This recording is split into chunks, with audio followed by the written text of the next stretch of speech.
winding road that leads me to your door will never Hey yo, we way too close to the edge, so stop pushing us. Sending all our soldiers to war, they George Bushing us. People lie down from the bullets daily in Chi-Town. Nobody's exempt, I even seen it in my town. Who lives matter? Nobody's really listening. They still getting sick from the water in Flint, Michigan. Dakota access pipeline hurt the indigenous. Poison all people. This is Real Deal Sports Talk with your boy KP. It's Saturday, December 16, 2017. We're going to let this one go ahead and breathe a little bit. How many corporations controlling these politicians? Turn your cameras on so these people can see the picture. The poor get left behind, but the rich just getting richer. I'd rather die as a free man than live in fear. We'll always be here on God's earth, we'll never disappear. long and winding road that leads me to your door will never disappear. I stay wise on how these guys are derived plots. Mind sharp, third eyes about as wide as a cyclops. They keep us at the bottom to follow the blind flock. I rise to the top cause I outsmarted the sly fox. They won't be taking up residence in a pine box, but I'ma fire shots for these cops can make my time stop. By golly and my gosh, this time's harsh. Staring at the stars, trying to talk to God, but it's all a farce. The world is falling apart. You try to send your thoughts and your prayers. You niggas is better off taking up arms. You think what's written in the book of Psalms could right these wrongs? Violence begets violence, we gotta fight for ours. I'll probably incite a riot when I recite the song. Just stand in silence if you can't ride for the righteous cause. It's been a long and a windy road to get us here, but I ain't never scared. All signs of fear have disappeared. Long and winding road that leads me to your door will never disappear.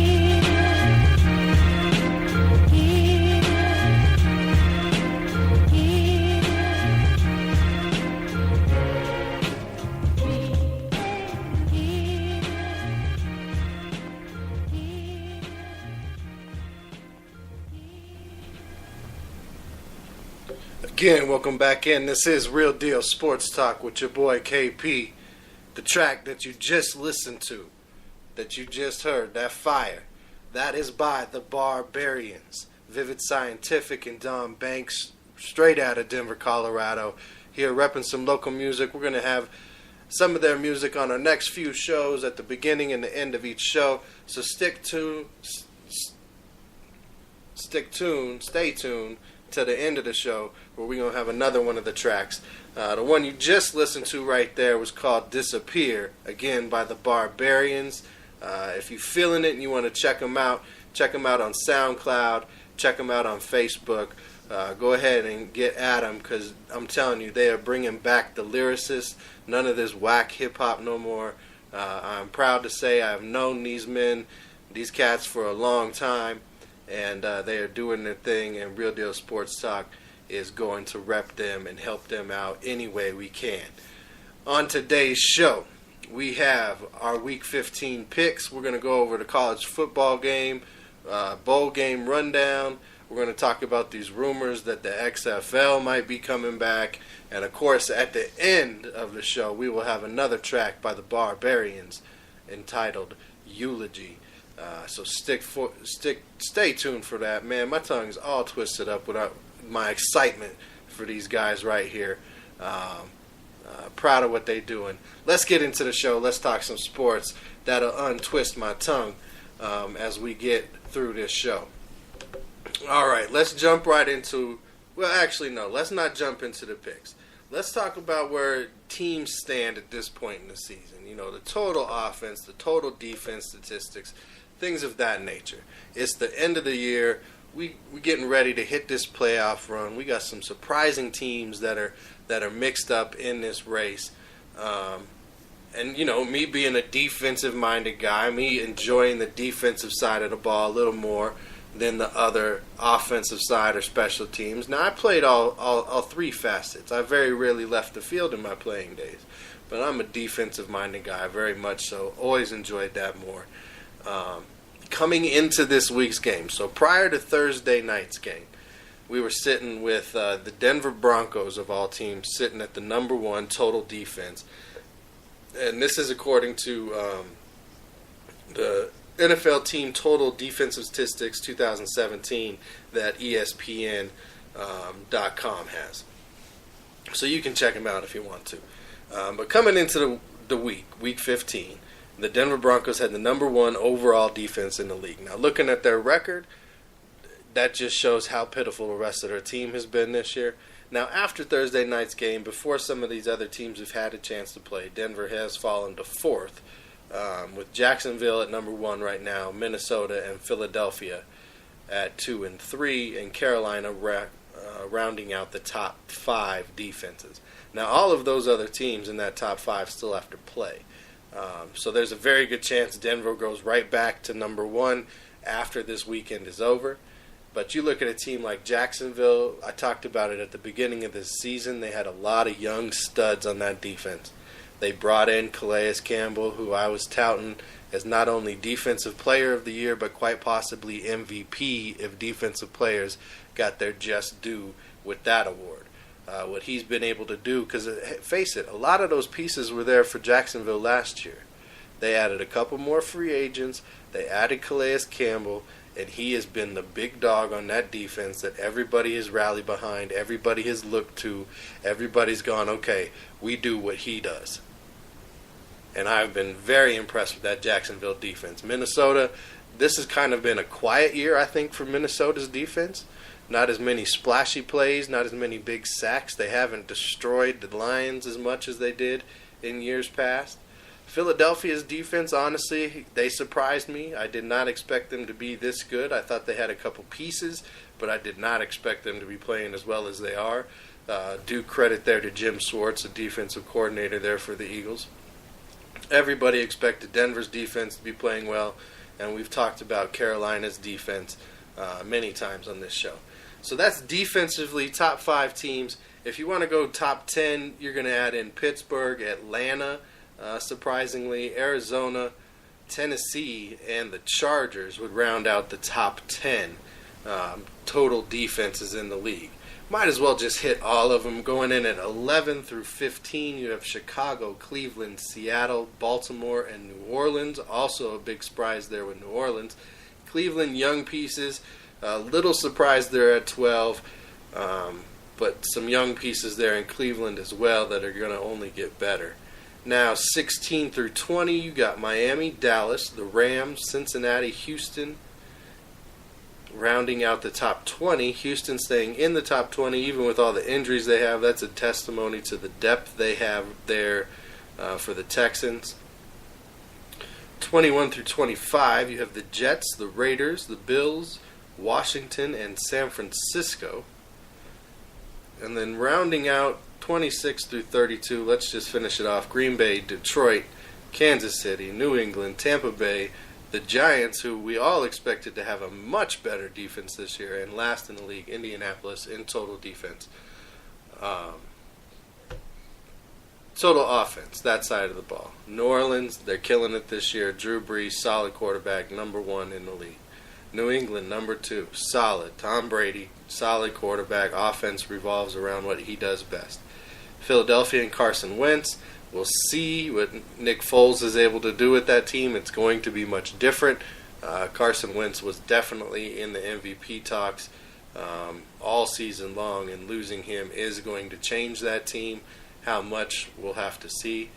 Pittsburgh 4, the Chargers. We've talked about the Chargers many times on this show. Phillip Rivers is a top-flight quarterback. No team gets hurt more by injuries. And most of the time, the last 2 seasons completely, they've beaten themselves. They like to find ways to lose games. Right now, they've been playing very well, and we'll see how they do against Kansas City tonight. Actually, I think that game might have just kicked off here not too long ago. Then you have Right after the Chargers, Kansas City, their opponent tonight, Minnesota. So Minnesota's got a top 10 offense and defense. That's a true Super Bowl contender right there. Could cause trouble in the playoffs when you got top 10 on both sides of the ball. The Rams at 8, Atlanta and Seattle rounding up the top 10.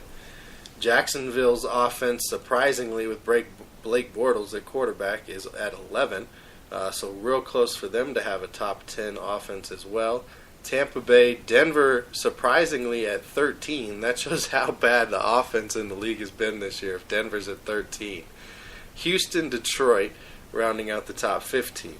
Then you have Dallas and Washington tied at 16. San Francisco, Carolina, and Oakland rounding out the top 20.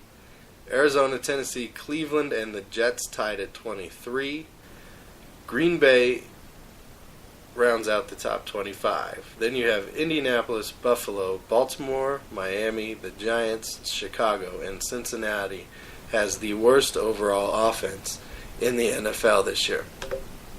That being said, how much does it matter come this week's picks? We just heard where all those teams rank. Now you would think that would affect how somebody might pick, right? To some extent it does. To some extent it doesn't. So far, I'm 2-0 on the week. I had Denver Thursday night beating Indianapolis on the road. Denver ultimately had more talent. I didn't expect Brock Osweiler to come in and be as lucky as he was. Better team. Most of those big plays they had are either intercepted or knocked down. But nonetheless, Denver picks up the victory on the road. And I also had Detroit beating Chicago at home today. Tonight I do have the Chargers beating Kansas City. Then on our Sunday games, I have Miami beating Buffalo, staying hot, maybe getting their third in a row. Green Bay over Carolina. Aaron Rodgers magic.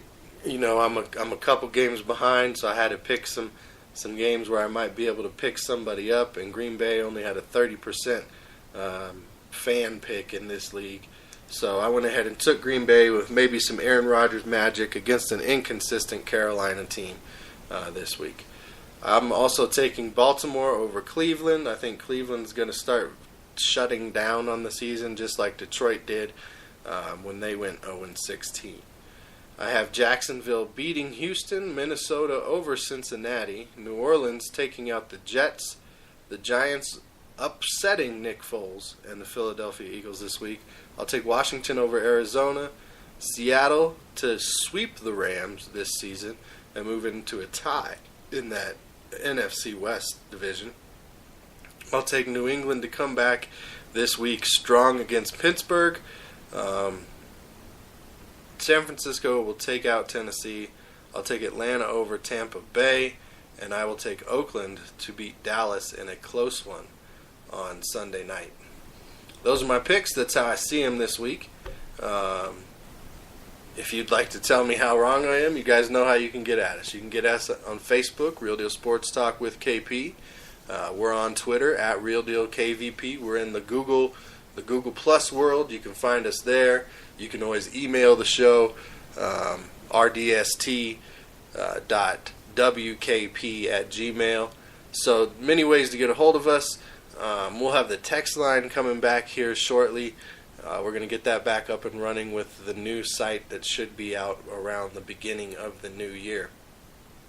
So look forward to that too. The new Real Deal Sports Talk with KP.com should be live around January 1st. All right, let's get into some of these college football games, get a rundown of where we're at. I know some of them have already kicked off. We had one tonight, actually. Boise State and Oregon was playing tonight, and I'm pretty sure that one is over at this point. Sorry, we got a little track playing right there. Yeah, Boise State did take out Oregon tonight, 38-28. That one's over. Marshall squeaked by CSU, 31-28. So there's been a few games already that have taken place. North Carolina A&T versus Grambling. That was today.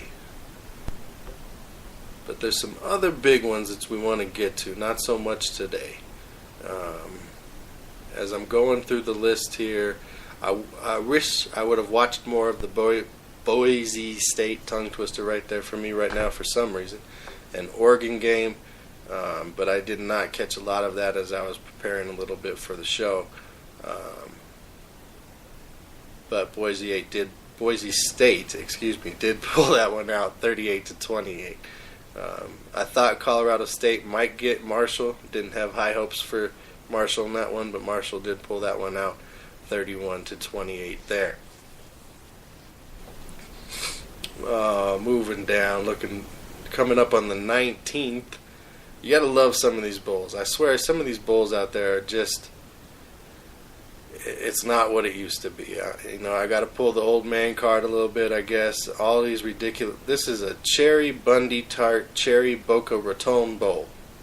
What? Really? The Cherry Bundy Tart Cherry Boca Raton Bowl featuring Florida Atlantic versus Akron. All you got to do to be in a bowl is find some kind of ridiculous corporate sponsor. Here's the DXL Frisco Bowl, featuring SMU versus Louisiana Tech on December 20th. Turn in and watch two teams that aren't that good. On December 21st, you can watch the Bad Boy Mowers Gasparilla Bowl with Temple versus Florida International. I mean, come on, can we just get a nice college football playoff system, some decent bowl games somehow worked in to the playoffs, after the playoffs, extend the season, figure out the money. The Bahamas Bowl, UAB versus Ohio. The Birmingham Bowl, Texas Tech versus University of South Florida. The Lockheed Martin Armed Forces Bowl, featuring San Diego State versus Army. The Dollar General Bowl, Toledo versus Appalachian State. Why not, Dollar General? Go ahead and go sponsor you a bowl.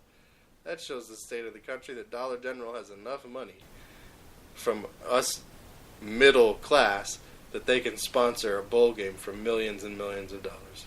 The Hawaii Bowl, featuring Fresno State versus Houston on Christmas Eve. I'll be tuning into the NFL. Thank you for that bowl game. December 26th, the Zaxby's Heart of Dallas Bowl, West Virginia versus Utah.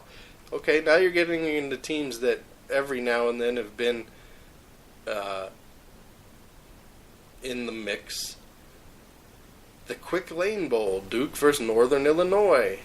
The Cactus Bowl. I mean, come on, this is too many bowls. I've named like 15 bowl games, and we're not even to any game that matters. We're not necessarily to a game that has anybody with double-digit wins on the season. The Cactus Bowl, Kansas State versus UCLA, two underachieving teams this year. December 27th, the Walk-Ons Independence Bowl, Southern Mississippi versus the once-was national title hopeful at the beginning of the season, Florida State, that fell apart and lost their coach to somebody else. We'll see if Florida State can put the pieces together and what they're going to be like next year. The New Era Pinstripe Bowl, Iowa versus Boston College. The Foster Farms Bowl, Arizona and Purdue. See, everybody gets a bowl game. This is like going on Oprah. You get a prize, you get a prize, you get a prize. Everybody gets a prize. College football. You get a bowl game, you get a bowl game. Everybody gets a freaking bowl game. I don't even watch all these bowl games. This is my least favorite part of the college football season, is bowl game time. One, because we don't have a true national title. We have a corporate sponsor. And two, we're to the point that we have so many corporate sponsors that we have the Academy Sports Plus Outdoor Texas Bowl, featuring Texas and Missouri. These are teams somebody will pay to see, right? They got a lot of fans. Let's get them in a bowl game and make some money off of it. Let's tarnish the games so we can make $1. That's what these bowl games are to me. That's what all these bowl games represent.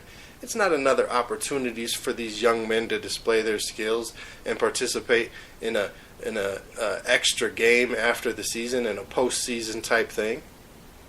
It's a chance for these sponsors to make money.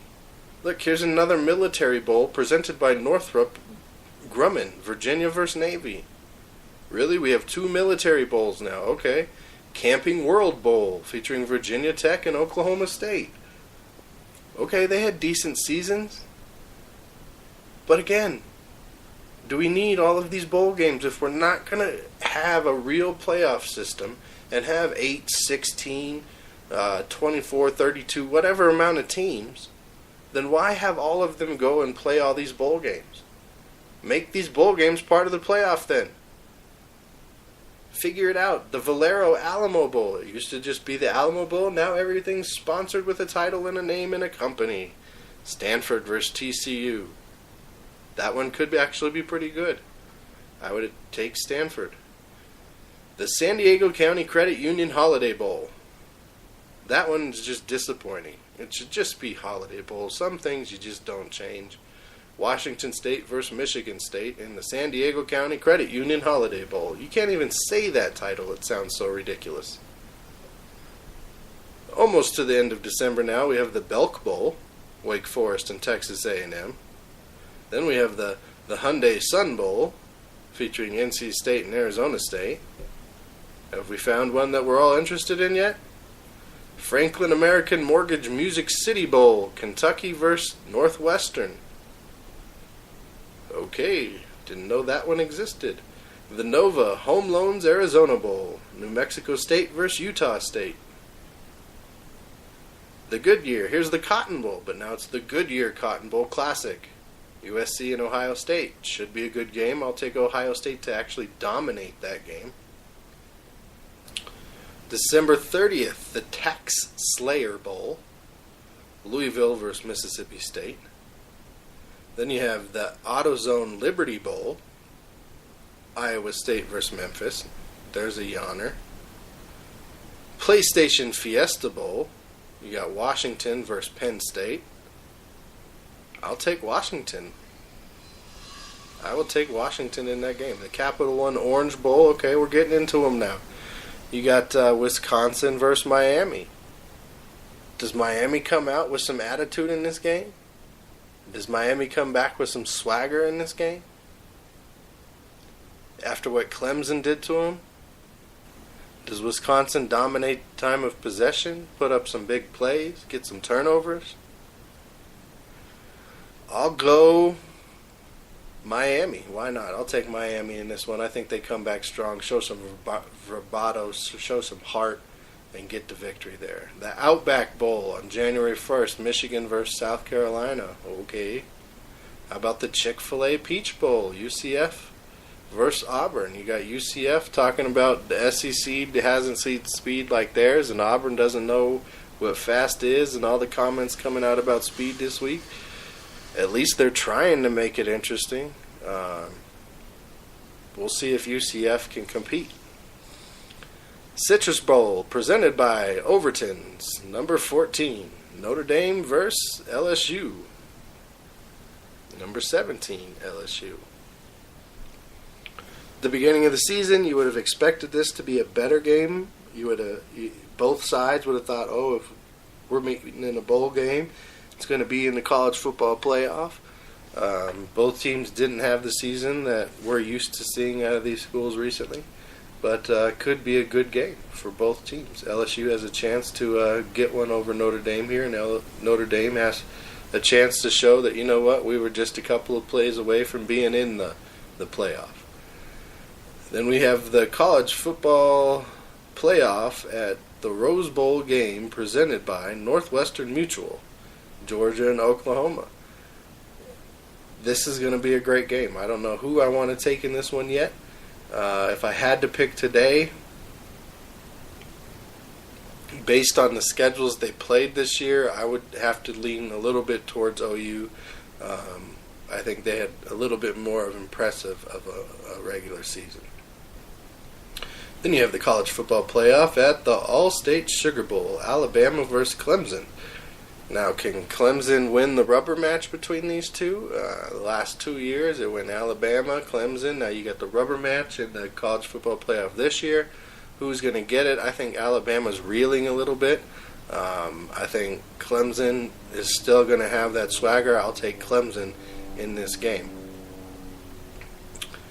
then after that, depending on how the games play out, you're going to have the national championship game on the 8th of January. So, I mean, if you're a college football fan, I guess you love the amount of bowl games there are. I have to imagine that if you're a college football fan, you got to be sick of all of these titles, these long-winded bowl games, trying to find a bowl game that matters. I mean, when I was a kid, I loved bowl season. I loved when the bowl games came around because I knew it was the top teams. I didn't really care about a playoff back then when I was a kid because I just loved the game so much that wasn't something that mattered to me as a kid when I really loved this time of year. When I was running through the TV guide, flipping pages, trying to find when games were going to be on, what channel were they going to be on. Was it on ABC, NBC? Was it going to be on CBS? When Fox came around, did Fox have the game this year? Now most of them are on channels that 90% of people don't have. And nobody really wants to see. Like I said, to get a bowl game now, you have to get like 7 wins. 6 or 7 wins get you a bowl game now. Really? We went from participation trophies to participation bowl games? Really? Okay. That's where we are. Participation bowl games. We can't figure out how to get a playoff system in Division I football. Really, the only athletic competition in college or professionals that doesn't have some kind of playoff, because Division II has a playoff, Division III has a playoff, NAIA has a playoff, so on and so forth. But not Division I. Can't figure that out. But we can figure out how to add 50 bowl games for teams that had mediocre or average seasons at best. Okay, NCAA, good job. You're showing everybody what's really important. Not the game, not the players. All that's important to you is the business, the exploitation, the capitalization, that almighty dollar. Congratulations. You're taking advantage of the system that's been set up. Good for you. Line your pockets. I hope you sleep well at night. Because, see, I love the game of football. I didn't play the game of football growing up because I wanted to be rich. I never wanted to be rich playing football. My dream of playing in the NFL, I always told everybody, and you can ask people who know me, I would have played for a 10-year, $10 million contract. Sign it out. After taxes, $10 million guaranteed money. Let me play for 10 years. That was my dream. And yeah, I guess $10 million is a lot. Okay. But you look at the salaries, $10 million isn't that much. That would have been enough to cover medical expenses, family would have been good, couple investments. Not living large, living comfortable. But being able to play football for a job. And mind you, this is when I was a kid. So as a kid, I'm dreaming, $1 million. Whoo. But it was the love of the game. That's what it was about. It wasn't about the Quicken Loans Fiesta party presented by the Nacho Burrito Taco Bowl. None of that. I wish we could just go back to real.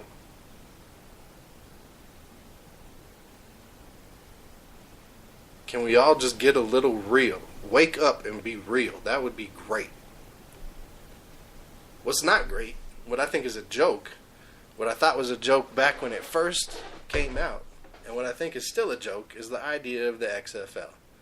And Vince McMahon, he's branching out from his WWE entertainment.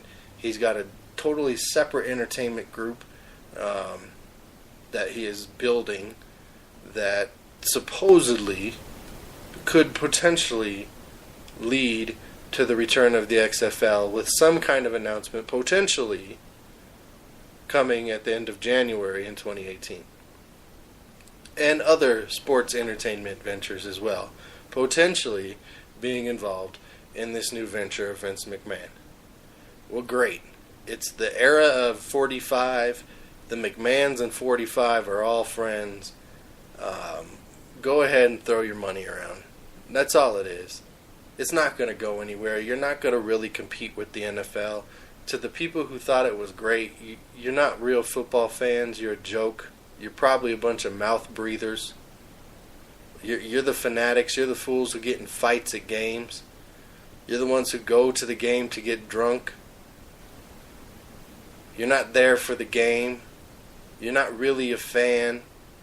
You're a groupie. There's a whole lot of groupies out there. That's real talk. That's how I see it. I like to go to the game and watch the game, see the plays unfold, good or bad, win or loss. Do I like it when the Lions lose and they're playing bad or they're getting screwed over by the refs or, just making stupid mistakes? No, of course. Nobody likes that. That's your team. You ride and die with your team. But real talk, I don't go to games anymore because I'm sick of all the fools in the stands that are drunk, that are know-it-alls, that think they should be calling the plays or running the GM office, and you don't know the inner workings. You're not there to appreciate the game of football. You're there to act like you're a king on your throne and you're a know-it-all, and that's not fun entertainment. Now, we all believe we have the right to act that way. We bought a ticket. Right to free speech. Don't kneel for the anthem, but I'm going to act like a complete ass up in the stands. I don't like it. I don't like that fan. I don't like that fan thinking that the XFL is somehow comparable to the NFL and or college football for that matter, or high school football for that matter. The XFL was a joke. It was a gimmick. It was what the owners of the former Colorado Crush tried to do this year with all the little gimmicks of the fans calling the plays and picking the coaches and picking the players and voting for this and that. Football does not need gimmicks. Football was fine before the business. So go ahead, spend your money, Mr. McMahon. You can go ahead and do that. You can walk around with your chest out, throwing your money around, being the character that you've become. But it's not going to go nowhere. It's not going nowhere. Rumors again this week that Dwayne "The Rock" Johnson is now truly considering, or thinking about, or hasn't completely shut the door on the idea of him running for president in 2020. Which, hey, Reagan was an actor. Trump's a baboon. Why not a former wrestler turned actor? I'll see it when I believe it. I think it's good press right now. It keeps his name in there.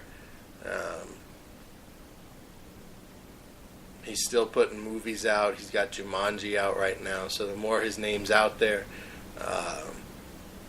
the more, people will go to the theaters. They'll be like, oh yeah, let's go check out that movie. He's running for president, huh?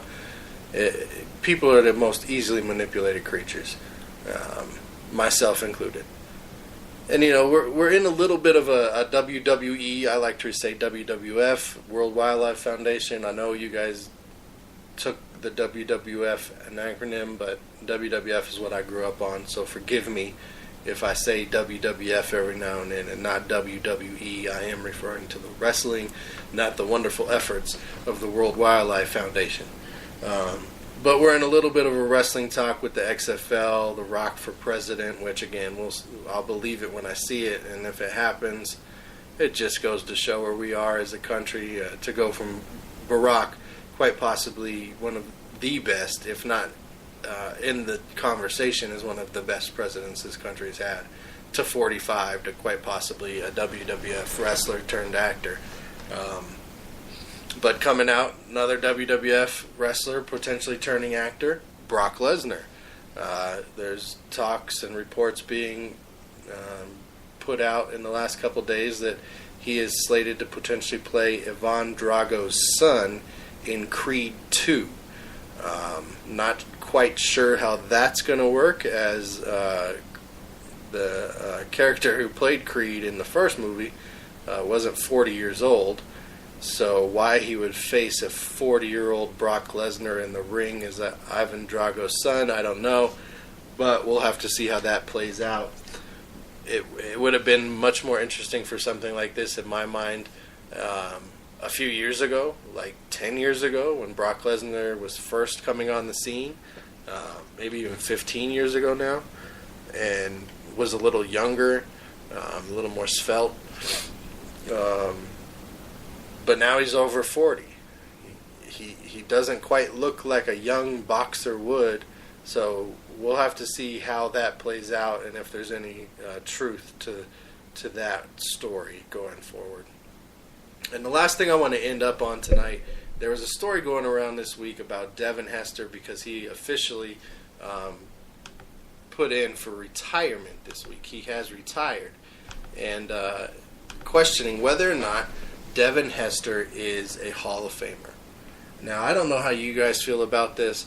I got to see a lot of Devin Hester play. I watched him play at Miami because I was a Florida State fan at the time. And so I watched their matchup once a year. And, you know, at that time Miami had a squad, so they were on TV a lot, so you're watching Miami games. And then I'm a Lions fan. He's in Chicago. You get to see a lot of it there. He goes to Atlanta. He goes to Baltimore. And I have to say, as a return man, there was never anyone better in my mind. For his generation, the way he dominated his generation, I don't know that any other return man dominated their generation more than Devin Hester was able to dominate his,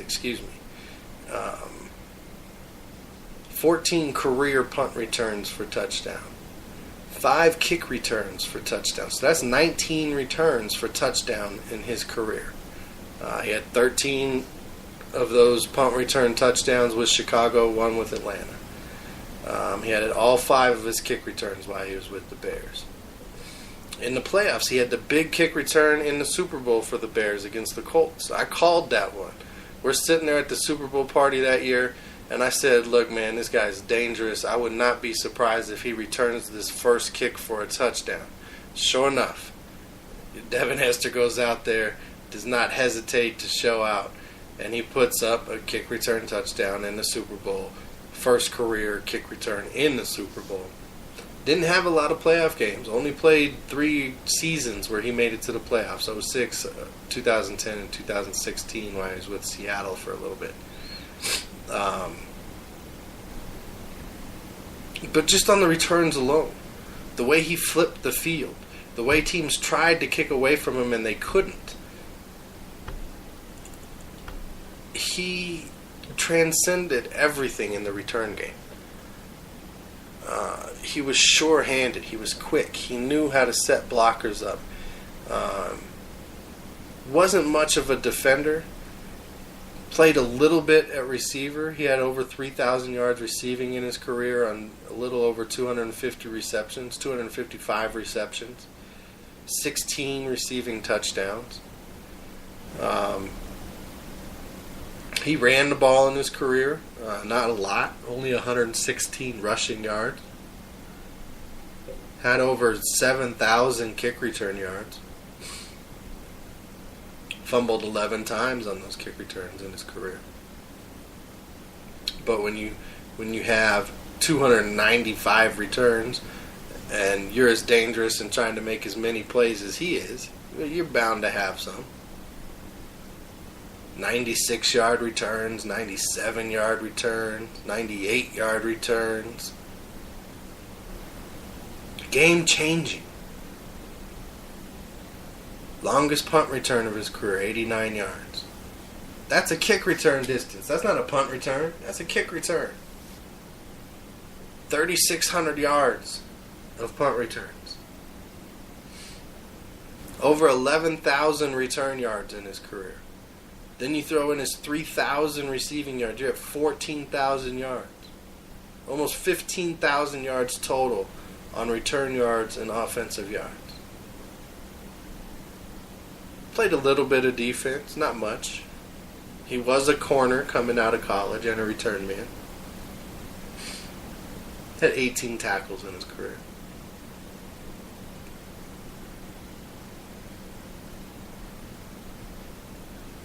So is Devin Hester a Hall of Famer? Well, he didn't play enough offense and he didn't play enough defense for a lot of people to say that he is. Because special teams guys, purely special teams guys that kick or punt or return kicks, or they play the gunners, the Steve Taskers of the world, they don't get a lot of respect and a lot of play in that area. But I have to say, as a Lions fan who witnessed Devin Hester for many seasons, wreck shop on many teams in the NFL, who gave that Bears offense that was pitiful for many, many years field position so that dominating defense could do what they do, yes, Devin Hester's a Hall of Famer. He might not get in first ballot. They might hold him against him that he was a return man and nothing else. But real talk, Devin Hester's one of the best ever, and he deserves to be in the Hall of Fame. Now, you know how we do. Until next time, all you people out there, all my listeners, thanks for turning in. I want you guys to keep it real. We can go ahead and exit the show today with the Barbarians, the eulogy. Been waiting such a long time for me.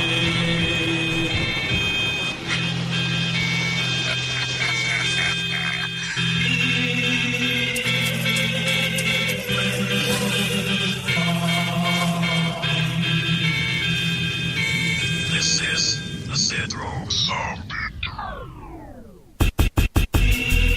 Yeah, they say that talk is cheap, but now it be if you want it first, it'll cost a fee. I put them seeds in the hearse the way that I torture beats. My vocal cords producing the force to lift you up off your feet. I'm off the leash when I sink my teeth in them seeds to eat. At night I stalk the streets, and the day I lay in the coffin sleep. I'm death walking on 2 feet, make it hard to sleep. The rhythm that need an exorcism, the way your heart to beat. You know we starving, these rap artists is ours to eat. And when you carve the meat, make sure you serve me the largest piece.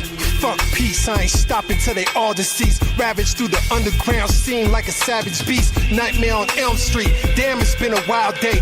Grown man business, you can miss us with the child's play. No time to waste, so I go ahead and make it fast. Covered up my face, blood dripping off the Jason mask. Microphone audio's the Twilight Zone. The Alfred Hitchcock, it is murder mystery hip hop. Chainsaw massacre rappers make it seem effortless. Take all their possessions in seconds, call me the exorcist. Resurrect your soul from the dead, something like Lazarus. Crucify your flesh to a cross, Jesus in Nazareth. Half of these whack rap cats can never spit with me. Craft a paragraph, cause it paranormal activity. Damien had an omen for dancing around with the devil. Rise from the ash like the phoenix and never settle. Yeah, rest in peace to all the beats that we left to cease. Rest in peace to feeble MCs, but leaving them 6 feet. Your dance moves and your weak rhyming is lunacy. Rest in peace to all that buffoonery, this the eulogy. Rest in peace to all the beats that we left to cease. Rest in peace to feeble MCs, but leaving them 6 feet. Your dance moves and your weak rhyming is lunacy. Rest in peace to all that buffoonery, this the eulogy. You see that you and me, so I guess this is a eulogy. Where